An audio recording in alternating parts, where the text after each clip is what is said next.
प्रिय छात्रों, हम आपको जो एमपी के मॉडल स्कूल होते हैं, एमपी के जो एक्सीलेंस स्कूल होते हैं, उन सभी स्कूल में एक प्रवेश परीक्षा होती है।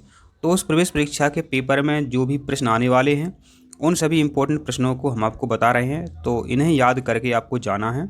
बहुत ही इम्पोर्टेंट प्रश्न हैं, इनके बगैर पेपर देना सही नहीं है। तो आपका जो पहला प्रश्न है आपका कि मेंडलीफ के अनुसार तत्वों के गुण आवर्ती फलन होते हैं। तो देखो, मेंडलीफ ने परमाणु भार पर आवर्त सारणी बनाई थी और मोसले ने परमाणु संख्या पर आवर्त सारणी बनाई थी। ये आपको ध्यान रखना है। अगर मोसले आ जाए तो परमाणु संख्या, इसे अपना क्रमांक भी कहते हैं, तो परमाणु संख्या या क्रमांक सही हो जाता है, और मेंडलीफ आ जाए तो परमाणु भार सही हो जाता है। ये आपको ध्यान रखना है।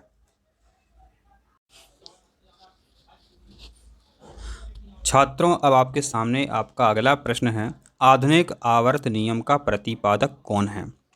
तो आधुनिक आवर्त नियम का प्रतिपादक है मोसले। तो देखो बच्चों, सबसे पहले आवर्त सारणी बनाई थी मेंडलीफ ने, और इन्होंने परमाणु भार पर बनाई थी। और मेंडलीफ के बाद मोसले नामक वैज्ञानिक ने नई आधुनिक आवर्त सारणी बनाई जो परमाणु क्रमांक पर आधारित है। अभी हम जो आवर्त सारणी पढ़ते हैं वह परमाणु क्रमांक पर आधारित है, और इसलिए इसे बनाने वाले थे मोसले। ये आपको ध्यान रखना है। अब है पृथ्वी पर सबसे अधिक मात्रा में पाया जाने वाला तत्व है। तो इसका सही उत्तर है आपका ऑक्सीजन, और इसका संकेत आपको पता है, इसका संकेत है O2। अब है आधुनिक आवर्त सारणी में तत्वों के वर्गीकरण का आधार है। तो बच्चों, यह प्रश्न इंपॉर्टेंट है। तो आधुनिक आवर्त सारणी में वर्गीकरण का क्या आधार है? यह परमाणु संख्या, जिसे अपन परमाणु क्रमांक भी कहते हैं। और मोसले ने यही कहा था कि आधुनिक आवर्त सारणी जो है, उन्होंने जो आधुनिक आवर्त नियम दिया था वो परमाणु संख्या, परमाणु क्रमांक पर आधारित था। तो मोसले से संबंधित यह बहुत प्रश्न हैं जिन्हें आपको अच्छे से याद करना है। अब है प्रत्येक आवर्त का पहला सदस्य होता है। तो आप सभी जानते हैं आवर्त सारणी जो है, जब हम बाएं से दाएं तरफ की ओर चलते हैं तो जो पहला सदस्य है, आवर्त का पहला सदस्य है, वो क्या होता है? वो एक क्षार धातु होती है। वो क्या होती है? वो एक क्षार धातु होती है। और बात करते हैं बच्चों, ऐसे हेलोजन है, तो इस 17 समूह के जो तत्व होते हैं उन्हें हेलोजन कहते हैं। ऐसा भी प्रश्न बन सकता है, इसलिए ये आपको हम बता रहे हैं। अक्रिय गैस, तो यहाँ भी आपको ध्यान रखना, 18वें समूह की जो गैसें होती हैं वो अक्रिय गैसें होती हैं। ये भी आपको परीक्षाओं तक ध्यान रखना है। अब है सबसे हल्का तत्व है। तो सबसे हल्का तत्व है आपका हाइड्रोजन, क्योंकि यह क्या है? यह गैस है। अब है सोना का लैटिन नाम है। तो सोना का लैटिन नाम है ओरम। अब वह गुणधर्म क्या कहलाता है जिसके कारण धातुओं को पीटकर पतली पत्थर बनाई जाती है? इसे कहते हैं आघात वर्धनीयता। जैसे आपने देखा होगा आपके घरों में जो स्टील की जो ऊपर पत्थर होती है, पत्रा बोलते हैं गांवों में, कि पत्रा ले आते हैं, तो उसे कैसे बनाते हैं? उसे बनाते हैं आघात वर्धनीयता से। फिर है पारे का प्रमुख अयस्क है। तो पारे का अयस्क होता है सिनेबार। और ध्यान रखो, पारा जो है इसका संकेत क्या होता है? इसका संकेत होता है Hg। ये भी आपको ध्यान रखना है।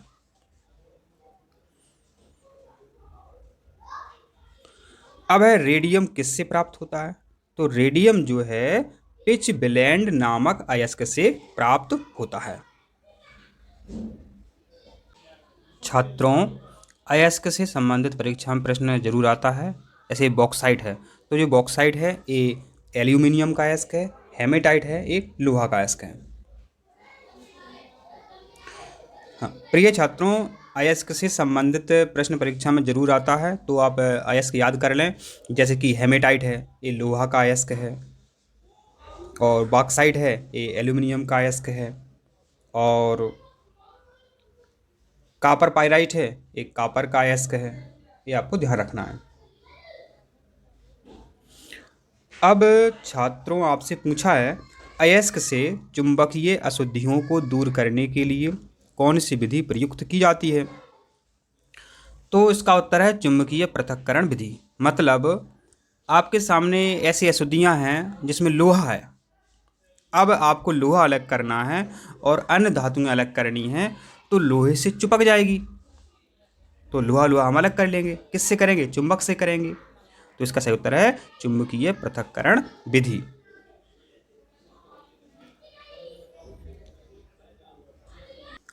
अब है अयस्कों में उपस्थित अशुद्धियों को क्या कहा जाता है? तो अयस्कों में उपस्थित अशुद्धियों को गैंग कहा जाता है। और आप जानते भी हैं, जो समाज में जो बुरे लोग होते हैं उनकी एक गैंग होती है, उन्हें अशुद्धि होती है समाज में। तो ऐसे भी आप इसे याद रख सकते हैं। फिर पूछा है आपसे, मोनोजाइट किसका अयस्क है? तो मोनोजाइट थोरियम का अयस्क है। इसका संकेत होता है TH। अब है हेमेटाइट किसका अयस्क है? तो हमने आपको पहले ही बताया था कि अयस्क परीक्षा में जरूर पूछे जाते हैं। तो हेमेटाइट लोहा का अयस्क है। और कॉपर पाइराइट किसका अयस्क है? तांबा का। ये भी आपको याद रखना है। फिर है जर्मन सिल्वर किसका मिश्रण है? ये इंपॉर्टेंट है, मिश्र धातुएं पूछी जाती हैं। तो जर्मन सिल्वर जो है किससे बनाई जाती है? इसमें तांबा, जस्ता और निकल। तांबा, जस्ता और निकल को क्या है, गर्म कर देते हैं, और इससे जो प्राप्त होती है मिश्र धातु, उसका नाम है जर्मन सिल्वर। तो जर्मन सिल्वर तांबा, जस्ता व निकल से बनती है। अब है पीतल मिश्रण है। तो पीतल जो है छात्रों तांबा और जस्ता के मिश्रण से बनती है। इंपॉर्टेंट है, पीतल मिश्रण है तांबा व जस्ता का। और जस्ता का संकेत पता है आपको? ZN। ये ध्यान रखना है आपको। जो रेडियो की सेल होती हैं उसका जो बाहरी आवरण होता है वो जस्ता का बना होता है। बहुत ही इंपॉर्टेंट प्रश्न है। धोने का सोडा, मतलब कपड़े धोने का सोडा, इसका रासायनिक सूत्र है।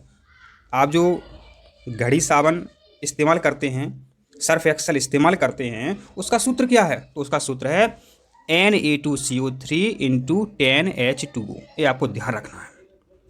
और जो C का जो सूत्र है, C नंबर का, ये खाने वाले सोडा का सूत्र, ये भी इंपॉर्टेंट है। NaHCO3 सोडियम बाइकार्बोनेट खाने वाले सोडा का सूत्र है, बेकिंग सोडा का सूत्र है। ध्यान रखना है आपको।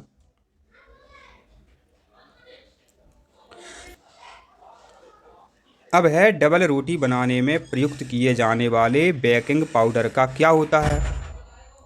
तो बेकिंग पाउडर जो है इसका सूत्र पूछा है आपसे, तो इसका सूत्र है सोडियम बाइकार्बोनेट। देखो बच्चे, इसके पहले हमने आपको बताया था कि बेकिंग पाउडर जो है मतलब NaHCO3 है, सोडियम बाइकार्बोनेट है, इंपॉर्टेंट है। तो देखो यहाँ पर तुरंत ही अगला प्रश्न इसी पर बन गया है। तो डबल रोटी जो है इसे बनाने में उसमें क्या मिलाते हैं? उसमें मिलाते हैं सोडियम बाइकार्बोनेट, मतलब NaHCO3।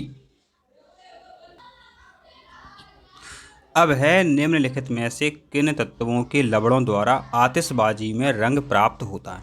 तो आपने दीपावली में, शादियों में अलग अलग रंग की लाइटें देखी होंगी। जब वह जो पटाखे होते हैं वो फोड़ते हैं तो अलग अलग चमकीली लाइटें निकलती हैं। तो उसमें क्या मिला रहता है? उसमें मिला रहता है SR व Ba, मतलब स्ट्रोंशियम व बेरियम। इन्हें मिला करके क्या है, भिन्न भिन्न रंग की जो है आतिशबाजी बनाई जाती है। अब बहुत इंपॉर्टेंट प्रश्न है, नीला थोथा का रासायनिक सूत्र है। तो नीला थोथा का रासायनिक सूत्र होता है आपका कॉपर सल्फेट × 5H2O। नीला थोथा का रासायनिक सूत्र क्या होता है? इसका सूत्र होता है CuSO4 × 5H2O। अब है वायु में थोड़ी देर रखने पर किस धातु के ऊपर हरे रंग की परत जम जाती है? तो इसका सही उत्तर है तांबा। देखो, जब अपन संक्षारण पढ़ रहे थे तब हमने आपको बताया था कि तांबा का संक्षारण होता है, चांदी का संक्षारण होता है, लोहे के संक्षारण होता है, लेकिन सोने का नहीं होता है। तो यहाँ पर जो तांबा है इस पर हरे रंग की परत जम जाती है। जब इसे अपन साफ कर देते हैं तो कितना अच्छा लगने लगता है।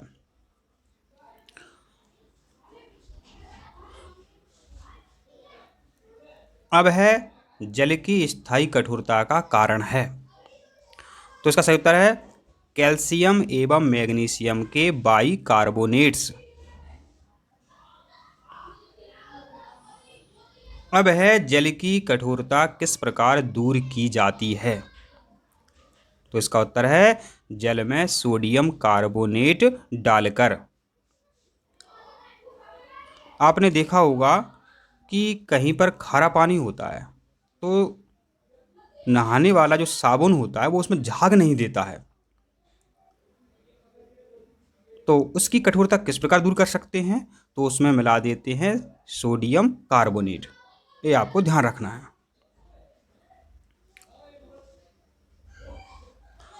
अब है साधारण कांच किसका मिश्रण होता है। तो साधारण कांच जो है इसे कैसे बनाया जाता है, तो सोडियम सिलिकेट, कैल्शियम सिलिकेट व सिलिका को मिला करके साधारण कांच बनाया जाता है। इंपॉर्टेंट प्रश्न है, याद कर लो। अब है पोर्टलैंड सीमेंट का प्रयोग सर्वप्रथम किसने किया था, इसका आविष्कारक कौन है। तो इसका आविष्कारक है जोसेफ एस्पेडिन। तो सीमेंट किसने बनाई थी, ये बनाई थी जोसेफ एस्पेडिन ने।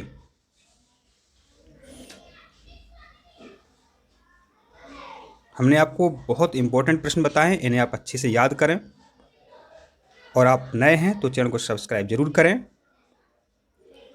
आपकी जो मॉडल एक्सीलेंस की परीक्षा होने वाली है, आप देखेंगे सभी प्रश्न हमारे वीडियो से आपको वहाँ पर देखने को जरूर मिलेंगे। जब आप पेपर दे करके आएंगे तो आप ज़रूर कहेंगे कि सर आपने जो प्रश्न याद करवाए थे उनसे बहुत प्रश्न हमें परीक्षा में देखने को मिले हैं।